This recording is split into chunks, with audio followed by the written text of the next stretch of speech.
Accessing secure channel. The Agent Files, where aspiring agents rise and masters flourish. Powered by Agent Builder Coaching. Mission initiated. File loading. Hi there, this is Peter Fan for Agent Builder Coaching, and this week's episode of the Agent Files. This episode is specifically geared towards almost agents. So those that have pretty much finished all of their pre-licensing education, they're ready to get licensed into the business of listing and selling real estate, but they're not quite licensed yet. So technically, you're not legal to promote yourself as a real estate agent. That's always my caution here. But so stay compliant and stay legal, yet you can do a lot of things already to prepare yourself for the huge amount of learning curve that you'll experience once you actually get licensed. Because as you probably have figured out by now, what you learn in the courses, in the pre-licensing courses, is all very, very important information, but it doesn't actually deal with the business of real estate in a very helpful and meaningful way. So that's why we do these courses, these programs. And this week, we're going to talk about one of the key pieces of this business. It truly is one of the key pieces. Communication is everything in this business. And it's not always what you say, but how it is being received that makes the difference between being a good communicator and a not so good communicator, and being understood or being misunderstood. And it's always in the little words. For whatever reason, over the decades, it's always the little words. Oh, it's not included. Oh, it is included. Well, 3 letters, not included, made all the difference, right, in that one statement. So being careful and being attentive to what you say and how you say things is very much at the core of this business, and therefore we're going to spend some time on communication. Now, a lot of the communication you can actually prepare yourself for, right? In the good old bad old days, we used to call them scripts and dialogues and objection handling tracks, and that still is really what a lot of this comes down to. And I'm reminded of a story that I heard, and it was told by somebody else. So it's not my story, but I heard it. I think it was Robert Kiyosaki in one of his books, or it may have been one of the other, Zig Ziglar, or one of the other really popular trainers at the time, but talking about becoming so confident and so competent in following a track, following a process in which you guided the consumer, the people you're talking to, through all of the highs and lows, the emotional roller coaster that takes place when people think about doing something, whether it is buying widgets, buying shoes, buying a car, or buying a house, or selling.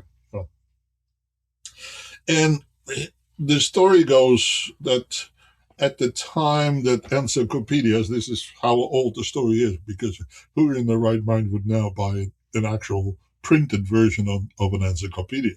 And this is me saying this as somebody that used to own a bookstore. So I wouldn't advise anybody to buy an encyclopedia unless you want really good door stoppers, because they're heavy.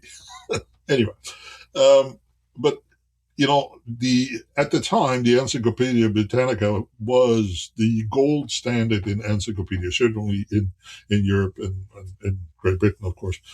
Not too sure about North America, but I'm assuming that was, even here, kind of the gold standard. And they were expensive. To buy an entire encyclopedia, even at the time, $200 per volume, and oftentimes they would have as many as 20 to 30 bound books, right, for a complete encyclopedia from A to Z. And inevitably they came in time intervals. So by the time that you got number 20 or 30 or whatever number of volumes came with the entire set, number 1 was way out of date already. But anyway, even in those days, that was an issue. But the salespeople dealing with the sales of encyclopedia were trained in such a way that the consumer that they were talking to was basically unable to say no at any given point in time. And that's how the structure of the questions and the whole presentation was catered, was set up. Right? I think questions like, well, I'm sure you feel that the education of your children is a top priority as a parent. Well, who's going to say no to that, right? And so on and so forth. So questions were very much catered to, a distinct outcome. I set into a presentation at one point in time for the sale of photocopiers. And at the time, Xerox used to be, the big company in Xerox photocopiers. So I went through that presentation. And this fellow was extremely well trained. And again, it was all based on saying yes, yes, yes, yes. And eventually all that was there to do was put a piece of paper in front of me with a contract. And, that's actually where I did say no. But the presentation was so well done that it was virtually impossible to say no, because it wouldn't make any sense. It didn't fit into the whole context of the conversation and dialogue. Now, that may seem malicious and mischievous and misleading. It's about uncovering what the needs of the consumer are and then filling in the blanks to accommodate and fulfill those needs. So you being prepared and being able to deliver information in a way that makes sense for the consumer to make an informed decision is really part of that communication style, right? So confidence comes from being prepared, and preparation comes from practice. Now, you're not licensed yet, so you can very much now spend time on preparing and practicing how and what you're going to say and when you're going to say it in what type of context. I remember in my first week in real estate when I started, I went to a regional training center here in British Columbia in Burnaby at the brokers that I was with at the time, which was Realty World. And the first week we spent on learning one presentation. Now, it was about 30 pages, that entire presentation. But by the end of that presentation, everybody in the classroom, and at the time it was about 25, 30 realtors, we all knew exactly the same presentation. And to this day, I can still recite good pieces and parts of that presentation. Not because I use it all day, every day. In fact, I rarely have ever used it, but it is so embedded in my brain that I can still, recite parts of it quite without question. And I can use all of it still in snippets where it becomes appropriate and applicable in any other presentations that come about, because the presentation was so comprehensive that it was usable at open houses. It was usable even with buyers. It was usable with getting price reductions. Pieces and snippets were very, very practical in general ways. And I can absolutely agree with the statement that you're going to hear over and over again, that it builds confidence, right? You don't have to think about what you're going to say, and therefore you can pay way better attention to what is being said. Therefore you listen better, therefore you're communicating better. Right? It's a very logical sequence. So, like I said, why does communication matter so much? Well, it is a communication and a conversation business, right? It is so important, so important. And you've heard me say in various episodes that, real estate transactions have very little to do with real estate. It's important, don't get me wrong, the four walls and all of that stuff is important. But there's always a compelling reason why you are in this conversation, why people are buying, why people are selling. And it's that reason, that underlying real motivator, that you need to dig out and need to find in order for true communication to take place about the real priorities that take place in the minds of the buyer and or the seller, whomever you're working with, right? Now, again, you practicing and learning some scripts, some dialogue, gives you better understanding as to the various responses that you're going to get on the same question. So if you use a set of standardized questions, we call them open-ended questions, and we'll talk about that in a moment, then you'll find out more and deeper and more true motivating aspects of what drives the buyer or the seller so that you can address those issues in a timely fashion. It also helps, of course, with objection handling, and you can turn them into opportunities. And then you practicing some of this stuff now will actually reduce anxiety. And it gives you a great opportunity to already start talking, to some degree, as to what your plans are for the future as far as you becoming a licensed real estate agent. Okay? So, some key skills. We have 2 ears, 1 mouth, and we should probably use that in the same proportion. So listen twice as much as you talk is a really good guideline as to what is the right communications parameters. Asking powerful, open-ended questions. Floyd Wakeman used to call them WOPEN questions. WOPEN. Okay, and he said that because a lot of open-ended questions start with a W. Why, what, when, where, why, and then how, right? How is just who spelled differently, which is the other open-ended question. Who, what, where, why, when, those are open-ended questions, virtually impossible to answer with a yes or no. When are you going to buy a house? Yes, doesn't work. No, doesn't work. Oh, well, we're thinking about 6 months. Okay. What is driving you to think about buying a house at this point in time in your life? Right? Very much a motivator type question. Being prepared also allows you to stay calm. In previous episodes, we've talked about that you becoming the calm in the storm, you becoming the director, the traffic conductor, the roadmaster, the calm in the storm, because there's so much stuff going on that somebody needs to settle it down and make it life easier, make it simpler for buyers and sellers to go through this adventure.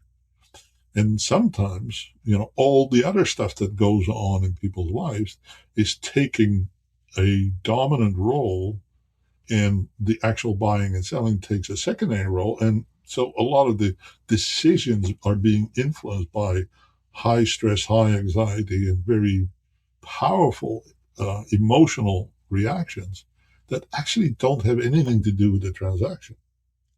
Right? Somebody being excited about a new career or is distraught because of the loss of a loved one can very much impact their rational and logical decisions that impact what they do with their real estate decisions. And sometimes in a good, positive way, but many times in a negative way that has long-term consequences on the outcome of that real estate transaction. And you, as the professional, are tasked to make sure to become the calm in the storm and be able to recognize that, hey, what you're hearing is not actually really logical or sensible or the right thing to do in the moment based on the longer perspective. And you, again, are then tasked to become the calm in the storm to make it less stressful, less anxious, right? So knowing when to pause, when to apply, a little bit of guidance and direction, but also staying calm under the pressure. Right? And then framing your answer to focus on the client's benefit. What is important to the client? Right? It's hard for people to make big decisions, really big decisions. So what we oftentimes hear, well, but I want to keep the fridge or the stove. Well, in the context of a transaction of $1 million on the purchase of a house or a sale of a house, a $400 fridge or stove should not be a key factor. but we can comprehend, deal with the fridge or the stove. Oftentimes we can't think about, hey, if we lose out on this deal, is that worth the $400? Right? It's context, and being able to frame those types of situations in a way that the client now recognizes that, oh, yeah, maybe I need to take one step back and look at this from a slightly different perspective. Not to change their mind, but to understand that these small or seemingly small decisions can have actually far-reaching consequences. Because what if that person, that seller, had to be in a certain place at a certain time, and us worrying about the fridge or the stove may prevent that from happening? Right? Is that worth the situation? In some cases, it is. Sometimes it's absolutely justified to do that. In some cases, just taking a moment, putting the pause button on, allows the seller to recognize that, hang on, this doesn't make a whole lot of logical sense. I can buy another fridge, or maybe on my purchase, I can negotiate that fridge, and I don't need to take this fridge. I'm picking one example, but you get the general idea. Okay. So, right now, for you as a not yet realtor, things to practice are, I'm preparing to launch my real estate career. If you were ever interested in buying or selling, what would you want to learn from me so that I can be the best realtor for you? Um, have some standard consultation openers, right? Explaining your value as a new agent. Excuse me. Why would somebody want to deal with you versus the agent that has been there for 20, 25 years? I can guarantee you that that's going to be an objection that you're going to come across. And for you to have some justifiable objection handling mechanisms in place would be time well spent on practicing those, right? And it's important that you recognize that everybody will have doubts and questions and concerns, everybody, about something. So you learning to deal with those types of objections is just part of the business. And does it sound like sales pitches? Yeah, sometimes it does. But in many cases, it is just, when people ask questions like that, is you probably have not given them the clear answers that they are looking for them to be confident and comfortable to proceed. I think it was Zig Ziglar that said many, many years ago, salesmanship starts when the client says no. Right? If the client always says yes, yes, yes, yes, so let me sign here, press hard, we need to make sure that we have all the copies readable. Or I used to say, press hard is lousy carbon, but nobody use carbon copies anymore. So, but the essence of the matter is, of course, that for you to understand that an objection is not necessarily a rejection, right? It's just an objection. It's just a question in the moment that a buyer or a seller is going through a process of coming to a well-informed decision. And you being inexperienced is one of those questions. Should I trust my real estate transaction to this new person in the business? Now, what is your response? Well, there's many, but I'm going to dedicate 100% of my time because I have no other business going on. So you're going to have me full-time personally. I'm going to look after your best interest. I have the support of my manager, my trainer, my mentor, my partner, and all of the resources available to me, so that if there is ever any doubt, the support will be there 24/7. Furthermore, I have completed all of the most current, most recent education to get to this point. Whereas the agent from 20, 25, 30 years experience may have taken all the required post-licensing and ongoing continuing education programs, but how current are they with the standard stuff? Which has changed over the time, but it isn't always in the limelight, isn't always incorporated in all the bits and pieces. And by the way, I use so-and-so technology and this technology and that and that. And you don't criticize others, but you can point out how you're going to make a difference, where you're going to stand out from everybody else. And again, that takes a little preparation. Hope that makes sense. Okay? So here's some frameworks of how to deal with objections. And it's pretty straightforward. This is a very common practice. Right? So somebody has an objection, right? And the objection might be about price or experience or what have you. It doesn't really matter. Okay? And a typical response by a good professional would be, yeah, I understand how you feel. Yeah. And I can tell you that others have felt exactly the same way. But what they found was, and then you deal with how you're going to deal with the answer. And then being able to tell a story is very, very important. And as you know by now, my style is very much using stories to insert into teaching little concepts. And frankly, in many cases, there's a very distinct correlation between teaching and selling. Because they can't sell you anything if you don't understand what it is that you're actually buying. But there's a very distinct amount of teaching that takes place. If I can show you the benefits of this particular home, or is there any reason why you would not buy it? It's a very closing question. Right? Well, that's also a little bit of teaching, because if I can show them the actual benefits of that, right, there's really no reason not to proceed. Right? So it's a little bit of storytelling and a little bit of objection handling. So here's your exercise. With a partner, with somebody that you know, with your family members, you can actually have a little fun with this. But actually, a lot of fun with this. Practice 3 objectives. Hey, you're not licensed yet. Okay. What are you going to say? Well, I understand, but I'm prepared to become licensed. So if and when the opportunity arises once I'm licensed, would you consider talking to me?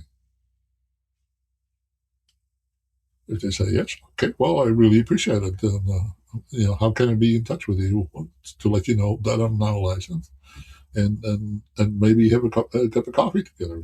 So you get the contact information and you write them a very kind handwritten note. Hey, yes, I know I'm not a licensed realtor yet, but I really appreciate our conversation, and I'm looking forward to talking to you as soon as I am licensed. Right? I already know an agent. Well, tell me somebody that doesn't know an agent, but it's not the response that you're going after. But the second opinion response is a very common one, right? Hey, and you go back to the feel that this little play that you can use. I feel, felt, found, right? Well, you can use exactly that. I already know. Well, I totally understand. I know many real people that know other realtors, and what they found is that sometimes it's worth their while to get a second opinion. Right? Not just about the price of the property or the value of a property, but also about the entire approach. And sometimes it's a fresh look can give a different perspective. Now, it's important at that point, and again, you're not licensed yet, so you can't actually solicit business at this point in time. So you have to be careful what you say and how you say things. But hey, if you were going to hold off and not purchase a home at this point in time for whatever reason, and if I were licensed in the near future, would it be okay if I reached out to you at that point in time? So those are questions that you can probably get away with. Again, you have to be very clear that you're not licensed at this point in time. Okay. And people will say things like, "Hey, I'll wait until I'm ready." Okay, when do you know? How do you know when you're ready? But again, you can use that feel, felt, found approach in many, many instances. But you can always, start practicing with some scripts and dialogues here. So this is a good exercise to get more comfortable in your own skin about all of the various objections and questions that may come at you. Okay. So again, summary: communication. It is your number one tool. It's very hard to over communicate. It's very easy to under communicate, to be misunderstood, to not get it right. And I'll admit, it's not always easy for any agent to understand all of the dynamics that go on. Right? Live example: this past weekend, we were dealing with a transaction, and um, you know, we had talked about replacing some items in the home, and from my recollection in my notes, I thought that the seller was intending to replace more than she actually really wanted to replace. So we had a very aligned, a very clear set of communication as to some of the parameters. But my misunderstanding was that I heard her say it was more than she actually really wanted to commit. And we caught it soon enough. But it very easily could have become a commitment to do a lot more than we really wanted to do. Okay. So again, you communicate and you verify. And in our business, it really becomes important to document everything that you do, right? Because that's what people rely on is the written word, not just whatever is being said. So if in doubt and you have a communication with a client and you're not quite sure whether everybody got all the pieces, then write it out. Put it in a text message, an email, a letter, a note, a handwritten note, or what have you, and just fire it off. Hey, just writing this to confirm our understanding that we're all on the same page about this, and that this and this and this and this is what we agreed to on, and it will be done by so and so, and this person will do this, and that person will do that, and it will be done by. Okay, then everybody knows. There's no question that in the commotion of it all, that there's ever going to be any doubt as to what is being said and how it was being intended to be used. Okay. So again, scripts very much reduce the nerves and increase the confidence. Right? What I just showed you, this little exercise of confirming what your understanding is of a conversation, can help you dramatically to act and operate as a professional, to remove all doubt, and quite an important aspect nowadays is that, of course, it will also keep you out of real estate jail, as in there's no such thing as an actual real estate jail, but it will really safeguard you if you know and you can show on paper, hey, this is the mutual understanding of the situation. Okay? It can really, really help. Certainly when emotions get a little bit more fired up, so to speak, because of the transaction or stuff that goes on in people's lives. Okay.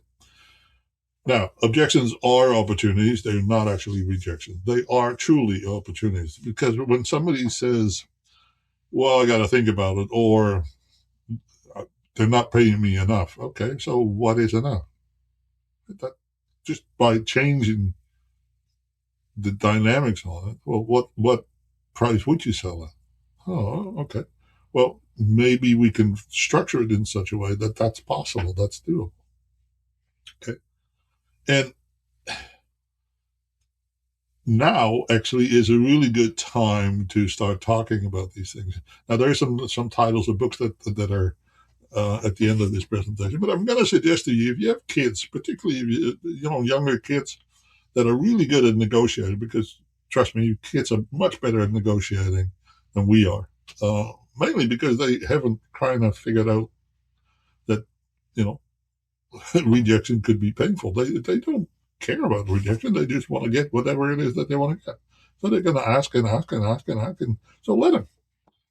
And you need to figure out your objection handling track to confidently and comfortably get your child, grandchild, or nephew, niece, anybody in your sphere that is young, to buy into the reasons why you feel that they can't have the candy, or they can't play soccer in the living room, or whatever it is that you want to prevent from causing injury or harm to themselves or to others.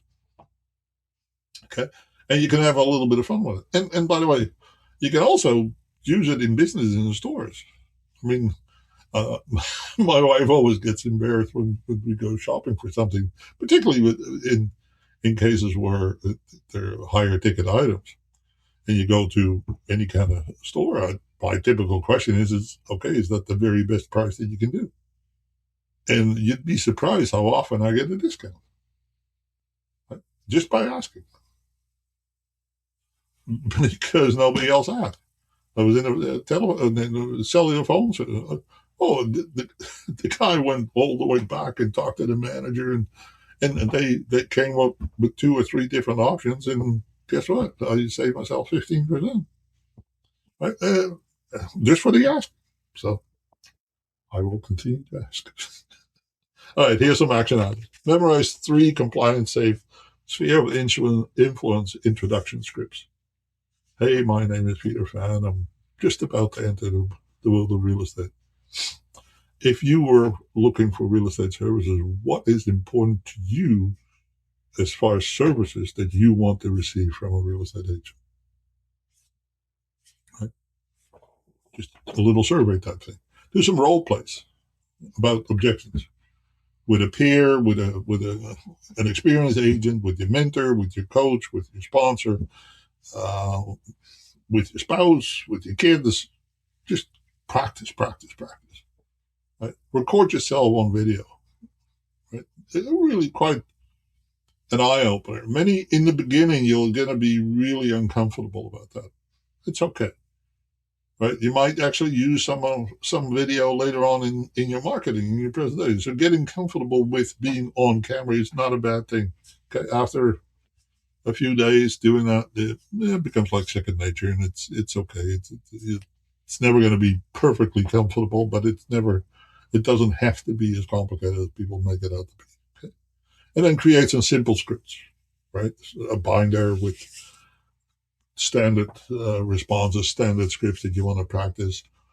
If I were to look at all of the stuff that I have, I probably have, I don't know, 5,000 different scripts, maybe 10,000. It's so many, it's insane. But the whole point of a really good script is that it's got to fit the situation, it's got to fit you and your business model. So knowing what your business model is, knowing what your target audience is, who your target audience is, because you're going to have a different dialogue with somebody that's a senior versus somebody that's beginning their life in real estate, right? Downsizing versus first-time home buyers, entirely different conversation. And it's still buying or selling real estate, but it's just an entirely different person, right? Different place, different space, and what have you. So think about what your ideal target audience is, who is currently in your sphere of influence, and how you would talk to them about stuff. Right? Okay, here are some reading suggestions that I would encourage you to read and practice some of this stuff. There are a good number of online resources for scripts and dialogues as well. I sometimes talk a little bit too much about Etsy, but there is actually a fair amount of pretty cool stuff on Etsy that can be very specific. So particularly if you're thinking in context of a presentation is not just a conversation, but there's also some visuals attached to it, whether it's a video or slides or handouts, reports, information that people may want to have in order to be able to refer to. So then your scripts very much go hand in hand with the materials that you present to people. So in that context, you may want to also look at some visual materials as well. The Book of Yes is a famous book about writing scripts. Fanatical prospecting is very much material about communication, excuse me, and objection handling, and never split the difference is 100% negotiation. It's a great tool, or that's what it becomes, basically, a tool. But it's a good information for you to use and practice. Have fun doing this. Hope you enjoy this information. If we can ever help you out now or in the future with your career or your business, excuse me, it would be my pleasure and my real privilege to do so. Otherwise, we'll see you at the next episode. Have a fantastic week. Okay? Take care. File saved. The Agent Files. For more missions, agents' tools, and tactical strategies, subscribe and follow the Agent Files, powered by Agent Builder Coaching. Until next time, stay sharp. Your next mission awaits.